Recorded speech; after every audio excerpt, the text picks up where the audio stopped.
എല്ലാവർക്കും നമസ്കാരം. ഇന്ന് ഊണിന് നേപ്പാളികളുടെ മോര് കൂട്ടാൻ ഉണ്ടാക്കിയാലോ, മോരൊഴിച്ച കൂട്ടാൻ. അതിനായിട്ട് 2 ഉരുളക്കിഴങ്ങ് എടുക്കുക. അവർക്ക് എല്ലാത്തിനും ഉരുളക്കിഴങ്ങ് നിർബന്ധമാണല്ലോ. അപ്പോൾ 2 ഉരുളക്കിഴങ്ങ് എടുക്കുക. എന്നിട്ട് ചെറിയ ചെറിയ പീസസായി കട്ട് ചെയ്യും. ഉരുളക്കിഴങ്ങൊക്കെ ചെറിയ പീസസായി കട്ട് ചെയ്തെടുത്തു. അതിനുശേഷം കുറച്ച് വെള്ളം ഒഴിച്ചിട്ട് അധികം ഉടയാതെ വേവിച്ചെടുക്കുക. കുറച്ച് ഉപ്പ് ചേർക്കുക.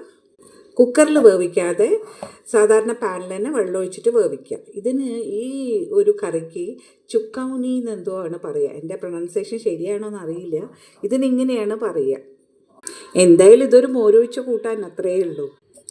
നേപ്പാളി ചുക്കൗനിക്ക് ചേർക്കാനായിട്ട് ഒരു വലിയ സവാള പൊടി പൊടിയായി അരിഞ്ഞെടുത്തു.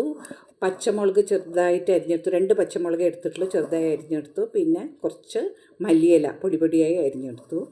അതിനുശേഷം ഒരു ബൗളിലേക്ക് തീരെ പുളിയില്ലാത്ത തൈര് ചേർക്കുക.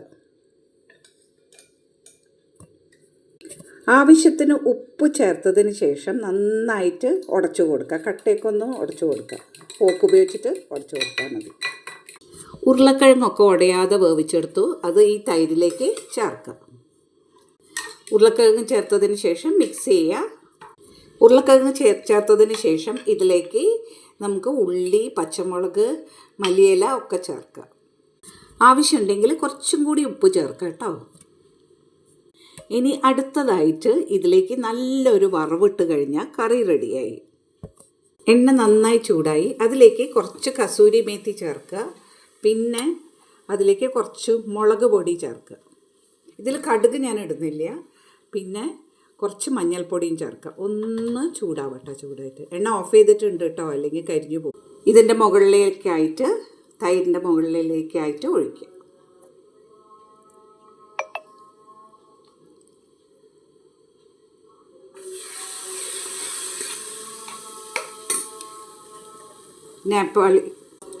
അങ്ങനെ നേപ്പാളി മോര് കൂട്ടാൻ റെഡിയായി. എല്ലാവരും ട്രൈ ചെയ്ത് നോക്കൂട്ടോ. ഇത് വളരെ എളുപ്പത്തിൽ ഉണ്ടാക്കിയെടുക്കുക. വളരെ സിമ്പിളാണിത്. നമ്മൾ മോരൊഴിച്ച കൂട്ടാനിൽ ഉരുളക്കിഴങ്ങ് ഇടില്ല എന്നേ ഉള്ളൂ. പക്ഷേ ഉരുളക്കിഴങ്ങ് ഇട്ടാലും നല്ല ടേസ്റ്റ് ഉണ്ട് കേട്ടോ. എല്ലാവരും ട്രൈ ചെയ്ത് നോക്കും. ഈസി നേപ്പാളി മോര് കൂട്ടാൻ റെഡിയായി.